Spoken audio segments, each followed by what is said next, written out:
Tout est affaire de décor. Changer de lit, changer de corps, à quoi bon?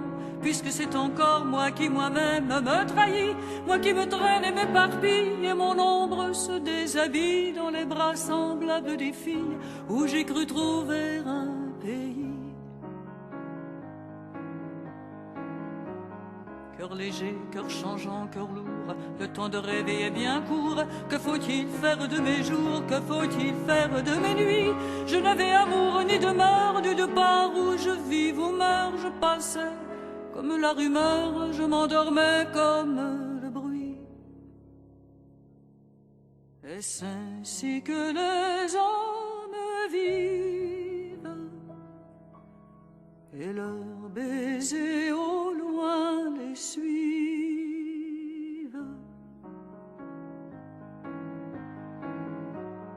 C'était un temps déraisonnable.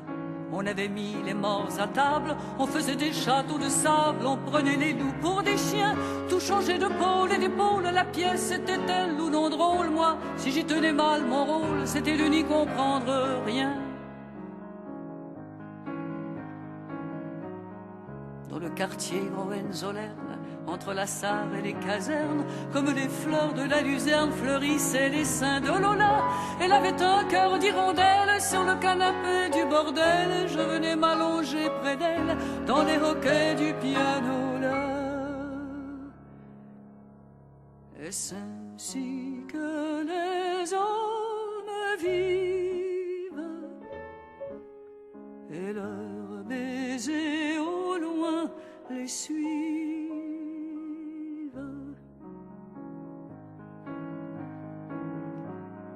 Le ciel était gris de nuages, il y volait des oies sauvages qui criaient la mort au passage, au-dessus des maisons, des quais.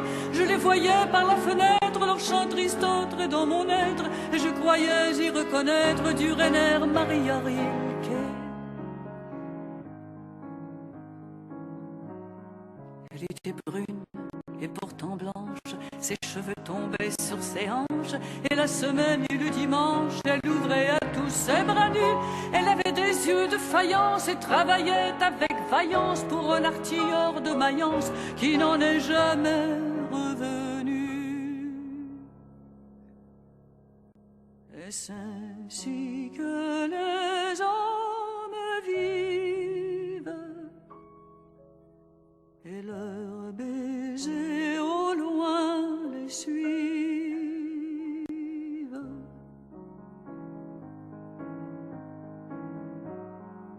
Il est d'autres soldats en ville, et la nuit monte les civils. Remets du rimel à tes cils, Lola, qui t'en ira bientôt. Encore un verre de liqueur. Ce fut en avril, à 5 heures au petit jour, que dans ton cœur un dragon plongea son couteau. Est-ce ainsi que les hommes vivent? Et leurs baisers au loin les suivent, comme des soleils révolus.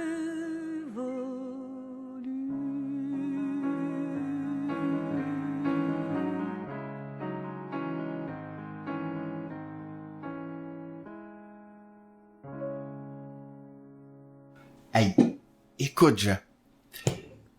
C'est une version, ce que l'on vient d'écouter, c'est une version, c'est la seule version que j'ai pu trouver sur YouTube. C'est dommage qu'il y a des soubresauts. Mais c'est pas facile à passer, par exemple. J'ai trouvé ça difficile. Ça. Oui, c'est vrai, parce que ça heurte. Ben, il y a pas d'autres versions, puis c'est plate, mais je l'aime donc. Laisse-la donc aller. Ah. Et là, ce soir, c'est la seconde partie des extraits de Céline. Ouais. As-tu quelque chose à dire? Excusez, pardon. As-tu quelque chose à dire pour introduire la chose? Moi, je dirais seulement ceci. On vient de terminer dans la capsule précédente 6 extraits de lecture du Voyage au bout de la nuit, et c'était dans le temps dans le temps qu'il y avait 20 ans, à la guerre de 14. Mais après ça, il a écrit, dans le même livre, il a écrit la suite de ça. Et la suite de ça, c'est la lecture des 22 extraits qui vont suivre, qui forment le cœur du Voyage au bout de la nuit de Louis-Ferdinand Céline. Voilà. Que l'on a scindé de façon à pouvoir faire des capsules de moins d'1 heure. Voilà.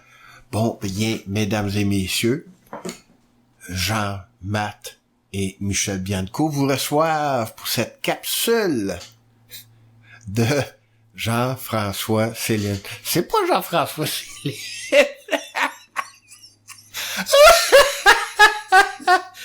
François Ferdinand, c'est ça, hein? Louis Ferdinand. Louis. Bon, oh boy. Rewind. Bon, bien, nous vous présentons la seconde partie des lectures de Louis Ferdinand Céline. Un voyage au bout de la nuit.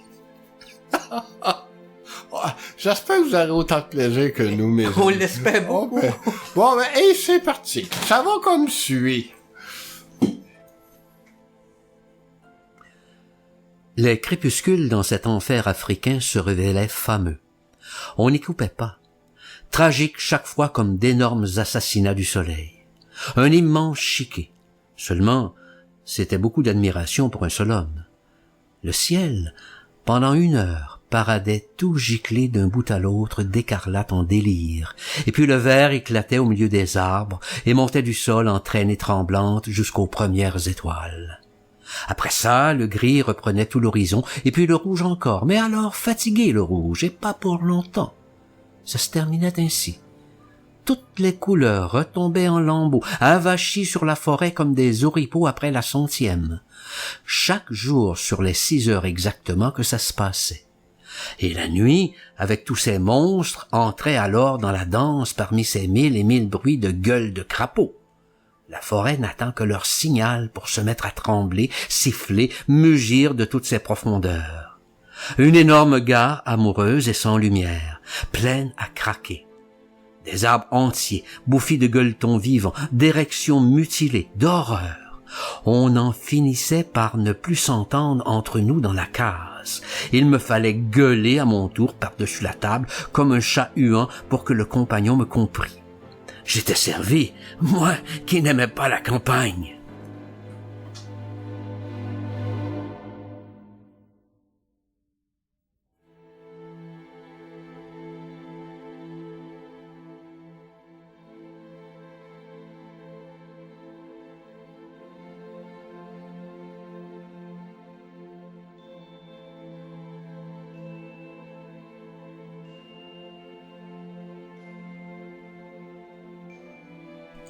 Ce qui est pire, c'est qu'on se demande comment le lendemain on trouvera assez de force pour continuer à faire ce qu'on a fait la veille et depuis déjà tellement trop longtemps, où on trouvera la force pour ces démarches imbéciles, ces 1000 projets qui n'aboutissent à rien, ces tentatives pour sortir de l'accablante nécessité, tentatives qui toujours avortent, et toutes pour aller se convaincre une fois de plus que le destin est insurmontable, qu'il faut retomber au bas de la muraille chaque soir, sous l'angoisse de ce lendemain toujours plus précaire, plus sordide.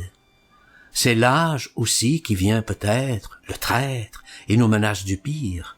On n'a plus beaucoup de musique en soi pour faire danser la vie, voilà. Toute la jeunesse est allée mourir déjà au bout du monde dans le silence de vérité. Et où aller dehors, je vous le demande, dès qu'on n'a plus en soi la somme suffisante de délire? La vérité, c'est une agonie qui n'en finit pas. La vérité de ce monde, c'est la mort. Il faut choisir, mourir ou mentir. Je n'ai jamais pu me tuer, moi. Le mieux était donc de sortir dans la rue ce petit suicide. Chacun possède ses petits dons, sa méthode pour conquérir le sommeil et bouffer. Il fallait bien que j'arrive à dormir pour retrouver assez de force pour gagner ma croûte le lendemain, retrouver de l'entrain. Juste qu'il fallait pour trouver un boulot demain et franchir tout de suite en attendant l'inconnu du sommeil. Faut pas croire que c'est facile de s'endormir une fois qu'on s'est mis à douter de tout, à cause surtout de tant de peur qu'on vous a faites. Je m'habillai, et tant bien que mal, je parvins à l'ascenseur, mais un peu gaga. Encore me fallait-il passer dans le vestibule devant d'autres rangs, d'autres ravissantes énigmes aux jambes si tentantes, aux figures délicates et sévères. Des déesses, en somme, des déesses racoleuses. On aurait pu essayer de se comprendre, mais j'avais peur de me faire arrêter. Complication. Presque tous les désirs du pauvre sont punis de prison, et la rue me reprit. Ce n'était plus la même foule que tout à l'heure. Celle-ci manifestait un peu plus d'audace tout en moutonnant au long des trottoirs, comme si elle était parvenue, cette foule, dans un pays moins aride, celui de la distraction, le pays du soir. Ils avançaient les gens vers les lumières suspendues dans la nuit, au loin, serpents agités et multicolores. De toutes les rues d'alentour, ils affluaient. Ça faisait bien des dollars, pensais-je, une foule comme ça, rien qu'en mouchoir, par exemple, ou en bas de soie. Et même rien qu'en cigarette, et dire que soi-même on peut se promener au milieu de tout cet argent, ça ne vous en donne pas un seul sou en plus, même pour aller manger. C'est désespérant quand on y pense. Combien c'est défendu les hommes les uns contre les autres, comme autant de maisons. Moi aussi, j'ai été me traîner vers les lumières. Un cinéma, et puis un autre à côté, et puis encore un autre, et tout au long de la rue comme ça. Nous perdions de gros morceaux de foule devant chacun d'eux. J'en ai choisi un, moi, de cinéma, où il y avait des femmes sur les photos en combinaison. Et quelles cuisses, messieurs! Lourdes, amples, précises! Et puis des mignonnes têtes par là-dessus, comme dessinées par contraste, délicates, fragiles, au crayon, sans retouche à faire, parfaites. Pas une négligence, pas une bavure, parfaite, je vous le dis. Mignonne, mais ferme et concise en même temps. Tout ce que la vie peut épanouir de plus périlleux, de véritables imprudences de beauté, ces indiscrétions sur les divines et profondeurs harmonies possibles. Il faisait dans ce cinéma bon, doux et chaud. De volumineux orgues tout à fait tendres, comme dans une basilique, mais alors qui se réchauffaient, des orgues comme des cuisses. Pas un moment de perdu. On plonge en plein dans le pardon tiède. On n'aurait eu qu'à se laisser aller pour penser que le monde, peut-être, venait enfin de se convertir à l'indulgence. On y était soi presque déjà. Alors, les rêves montent dans la nuit pour aller s'embraser au mirage de la lumière qui bouge. Ce n'est pas tout à fait vivant ce qui se passe sur les écrans. Il reste dedans une grande place trouble, pour les pauvres, pour les rêves et pour les morts. Il faut se dépêcher de s'en gaver de rêves pour traverser la vie qui vous attend dehors, sortie du cinéma, durer quelques jours de plus à travers cette atrocité de choses et des hommes. On choisit parmi les rêves ceux qui vous réchauffent le mieux l'âme. Pour moi, c'était, je l'avoue, les cochons. Faut pas être fier. On emporte d'un miracle ce qu'on peut en retenir. Une blonde qui possédait des nichons et une nuque inoubliable a cru bon de venir rompre le silence de l'écran par une chanson où il était question de sa solitude. On en aurait pleuré avec elle. C'est ça qui est bon. Quel entrain ça vous donne!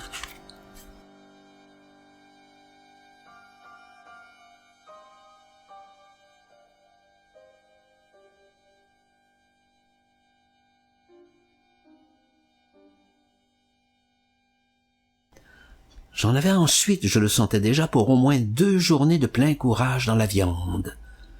Je n'attendis même point qu'on ait rallumé dans la salle. J'étais prêt à toutes les résolutions du sommeil maintenant que j'avais absorbé un peu de cet admirable délire d'âme.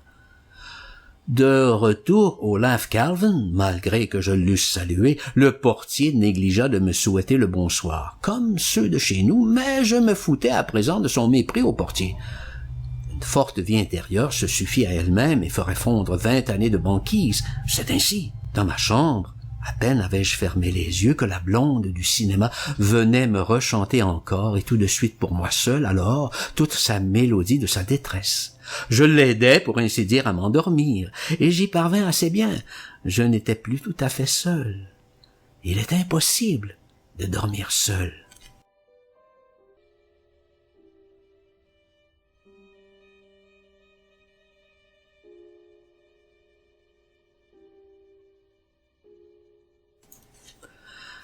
Tout en pérorant ainsi dans l'artifice et le convenu, je ne pouvais m'empêcher de percevoir plus nettement encore d'autres raisons que le paludisme à la dépression physique et morale dont je me sentais accablé.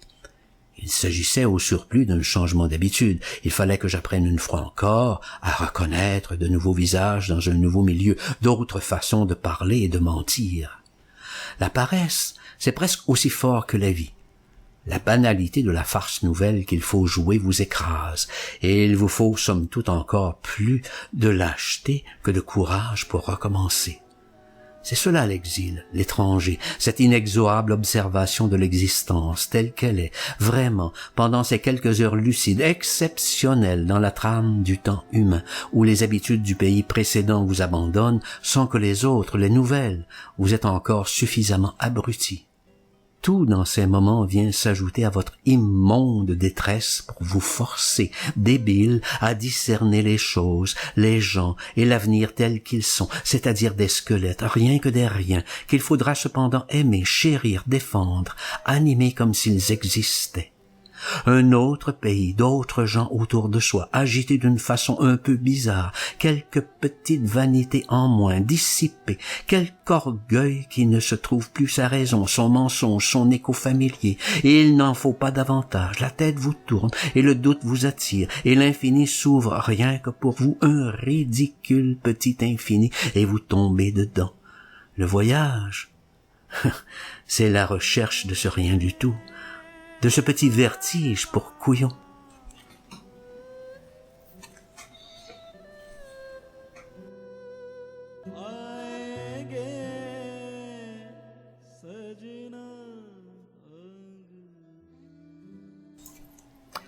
Elle n'en démarrait pas de son désir de pureté. Quand nous fûmes arrivés quelques rues plus loin, elle me demanda où j'allais coucher ce soir-là, et fit avec moi encore quelques pas sur le trottoir. Je lui répondis que si je ne trouvais pas quelques dollars à l'instant même, je ne coucherais nulle part. « C'est bien, répondit-elle, accompagnez-moi jusqu'à la maison et je vous donnerai là-bas un peu de monnaie et puis vous vous en irez où vous voudrez. » Elle tenait à me semer dans la nuit le plus tôt possible. C'était régulier. À force d'être poussé comme ça dans la nuit, on doit finir tout de même par aboutir quelque part, que je me disais. C'est la consolation. Courage, Ferdinand, que je me répétais à moi-même pour me soutenir à force d'être foutu à la porte de partout. Tu finiras sûrement par le trouver, le truc qui leur fait si peur à eux tous, à tous ces salauds-là autant qu'ils sont, et qui doit être au bout de la nuit. C'est pour ça qu'ils n'y vont pas, eux, au bout de la nuit. C'est bon.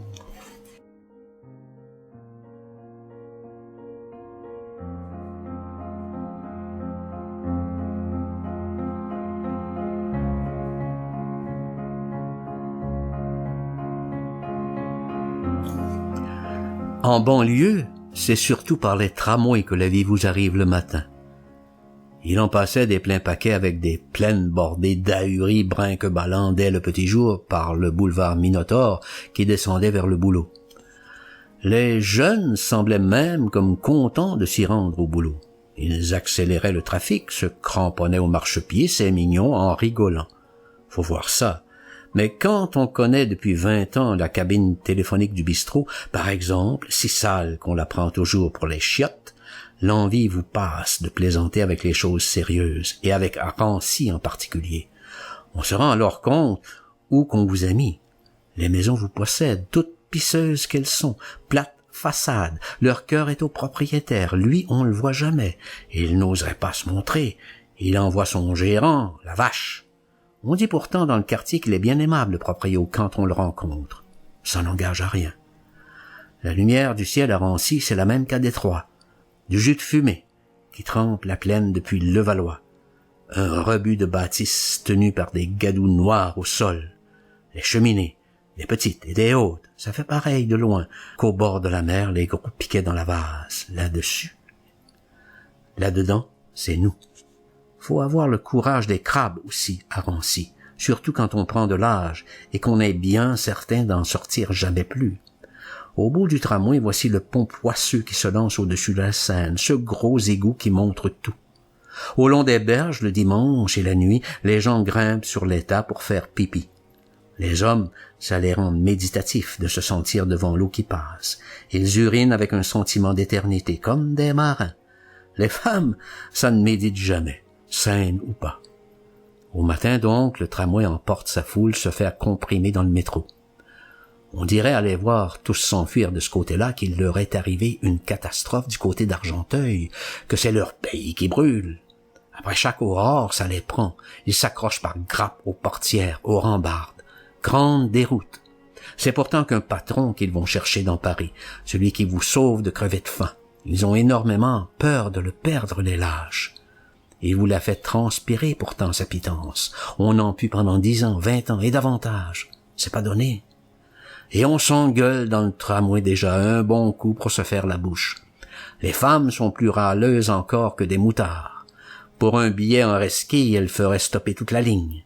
C'est vrai qu'il y en a déjà qui sont saoules parmi les passagères, surtout celles qui descendent au marché vers Saint-Ouen, les demi-bourgeoises. Combien les carottes qu'elles demandent, bien avant d'y arriver pour faire voir qu'elles ont de quoi. Comprimés comme des ordures qu'on est dans la caisse en fer, on traverse tout Rancy, et on odore ferme en même temps, surtout quand c'est l'été. Aux fortifications, on se menace, on gueule un dernier coup, et puis on se perd de vue. Le métro avale tous et tout. Les complets détrempés, les robes découragées, bas de soie, les mérites et les pieds sales comme des chaussettes, cols inusables et raides comme des termes, avortements en cours, glorieux de la guerre, tout ça dégouline par l'escalier au coaltar efféniqué et jusqu'au bout noir avec le billet de retour qui coûte autant à lui seul que 2 petits pains. La lente angoisse du renvoi sans musique, toujours si près des retardataires avec un certificat sec quand le patron voudra réduire ses frais généraux. Souvenez de crises à fleur de peau, de la dernière fois sans place, de tous les intransigeants qu'il a fallu lire, 5 sous, des attentes à chercher du boulot. Ces mémoires vous étranglent un homme, tout enroulé qu'il puisse être dans son par-dessus toute saison. La ville cache tant qu'elle peut ses foules de pieds sales dans ses longs égouts électriques, et ils ne reviendront à la surface que le dimanche. Alors, quand ils seront dehors, faudra pas se montrer. Un seul dimanche à les voir se distraire, ça suffirait pour vous enlever à toujours le goût de la rigolade. Autour du métro, près des bastions, croustille endémique l'odeur des guerres qui traînent, des relents de villages mi-brûlés, mal cuits, des révolutions qui avortent, des commerces en faillite. Les chiffonniers de la zone brûlent depuis des saisons les mêmes petits tas humides dans les fossés à contrevent. C'est des barbares à la manque, ces biffins pleins de litrons et de fatigue. Ils vont tousser au dispensaire d'à côté, au lieu de balancer les tramways dans les glaciers et d'aller pisser dans l'octroi un bon coup. Plus de sang, pas d'histoire.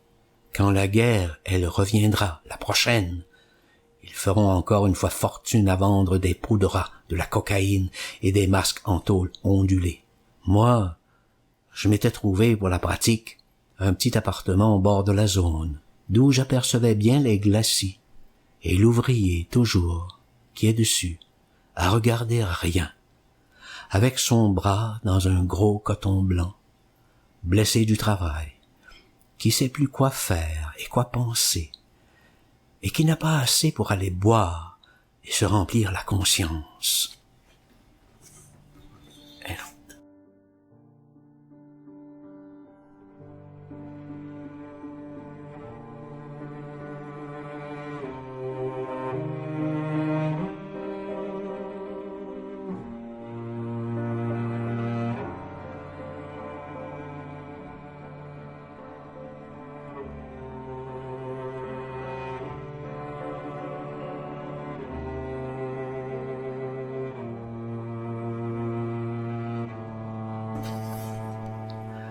On découvre dans tout son passé ridicule, tellement de ridicule, de tromperie, de crédulité, qu'on voudrait peut-être s'arrêter tout net d'être jeune. Attendre la jeunesse, qu'elle se détache, attendre qu'elle vous dépasse, la voir s'en aller, s'éloigner, regarder toute sa vanité, porter la main dans son vide, la voir repasser encore devant soi, et puis, soit partir, être sûr qu'elle s'en est bien allée sa jeunesse, et tranquillement alors, de son côté bien à soi, repasser tout doucement de l'autre côté du temps, pour regarder vraiment comment qu'ils sont les gens et les choses. Au bord du quai, les pêcheurs ne prenaient rien. Ils n'avaient même pas l'air de tenir beaucoup à en prendre des poissons. Les poissons devaient les connaître. Ils restaient là, tous à faire semblant. Un joli dernier soleil tenait encore un peu de chaleur autour de nous, faisant sauter sur l'eau des petits reflets coupés de bleu et d'or. Du vent, il en venait tout frais, d'en face à travers les grands arbres. Tout souriant le vent, se penchant à travers 1000 feuilles, en rafales douces. On était bien. 2 heures pleines. On est resté ainsi, à ne rien prendre, à ne rien faire. Et puis la Seine est tournée au sombre, et le coin du pont est devenu tout rouge du crépuscule. Le monde, en passant sur le quai, nous avait oubliés là, nous autres, entre la rive et l'eau. La nuit est sortie de dessous les arches, elle est montée tout le long du château, elle a pris la façade, les fenêtres, l'une après l'autre, qui flambaient devant l'ombre. Et puis, elles se sont éteintes aussi, les fenêtres. Il ne restait plus qu'à partir une fois de plus. Les bouquinistes des quais fermaient leurs boîtes. « Tu viens ?» que cria la femme par-dessus le parapet à son mari, à mon côté, qui refermait lui ses instruments et son pliant et les asticots.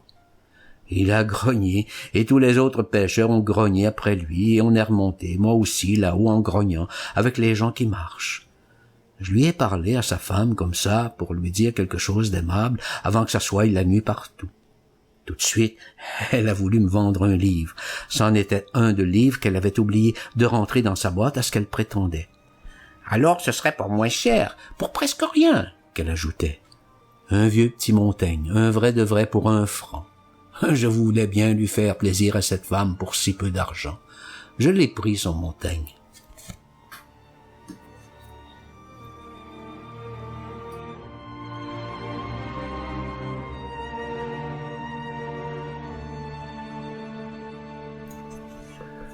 Autant pas se faire d'illusions.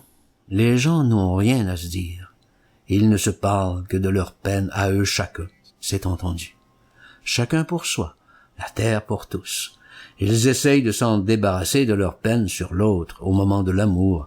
Mais alors, ça ne marche pas. Ils ont beau faire, ils la gardent tout entière, leur peine. Ils recommencent, ils essaient encore une fois de la placer. « Vous êtes jolie, mademoiselle », qu'ils disent. Et la vie les reprend jusqu'à la prochaine, où on essaiera encore le même petit truc. « Vous êtes bien jolie, mademoiselle ». Et puis, à se vanter entre-temps qu'on y est arrivé à s'en débarrasser de sa peine. Tout le monde sait bien, n'est-ce pas, que c'est pas vrai du tout, et qu'on l'a bel et bien gardé entièrement pour soi. Comme on devient de plus en plus laid et répugnant ce jeu-là en vieillissant. On ne peut même plus la dissimuler, sa peine, sa faillite. On finit par en avoir plein la figure de cette sale grimace qui met des 20 ans, des 30 ans, et davantage, à vous remonter enfin du ventre sur la face. C'est à cela que ça sert, à ça seulement, un homme, une grimace, qu'il met toute une vie à se confectionner, et encore qu'il arrive même pas toujours à la terminer, tellement qu'elle est lourde et compliquée, la grimace qu'il faudrait faire pour exprimer toute sa vraie âme, sans rien en perdre. Hé, tabasse-la.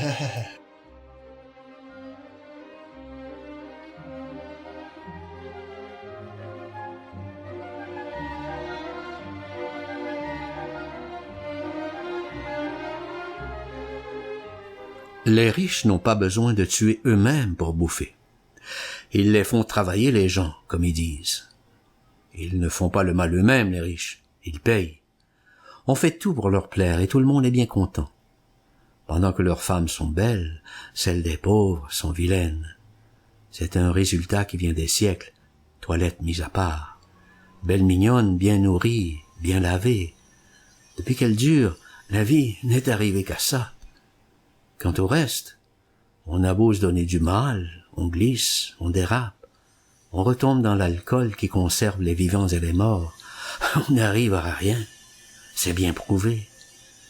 Et depuis tant de siècles qu'on peut regarder nos animaux naître, peiner et crever devant nous sans qu'il leur soit arrivé à eux non plus jamais rien d'extraordinaire que de reprendre sans cesse la même insipide faillite où tant d'autres animaux l'avaient laissée.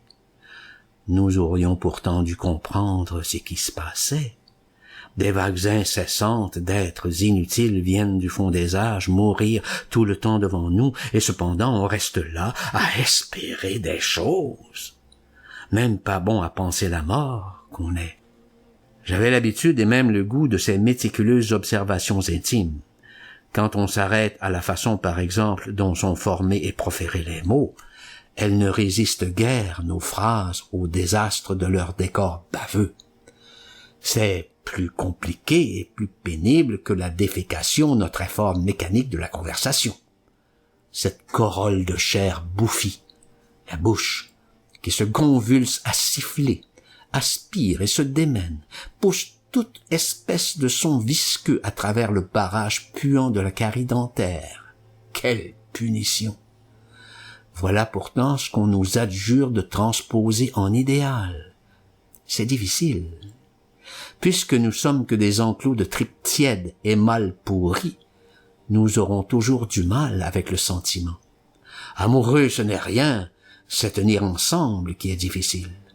L'ordure, elle, ne cherche ni à durer ni à croître. Ici, sur ce point, nous sommes bien plus malheureux que la merde. Cet engagement à persévérer dans notre état constitue l'incroyable torture. Décidément, nous n'adorons rien de plus divin que notre odeur. Tout notre malheur vient de ce qu'il nous faut demeurer Jean, Pierre ou Gaston, coûte que coûte, pendant toutes sortes d'années. Ce corps à nous, travesti de molécules agitées et banales, tout le temps se révolte contre cette farce atroce de durée. Elles veulent aller se perdre, nos molécules, au plus vite parmi l'univers, c'est mignonne. Elles souffrent d'être seulement nous, cocus d'infini. On éclaterait si on avait du courage, on faille seulement d'un jour à l'autre. Notre torture chérie est enfermée là, atomique, dans notre peau même, avec notre orgueil. Oh, d'abord.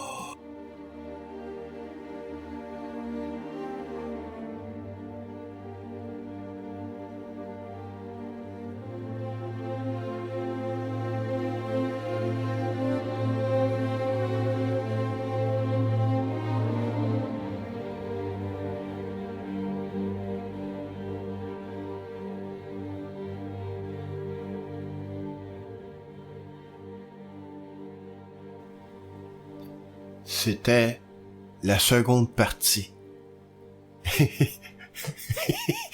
des extraits de Louis-Ferdinand Céline. Je voulais pas me tromper pour la fin de la capsule quand même. Donc c'était la mesdames et messieurs.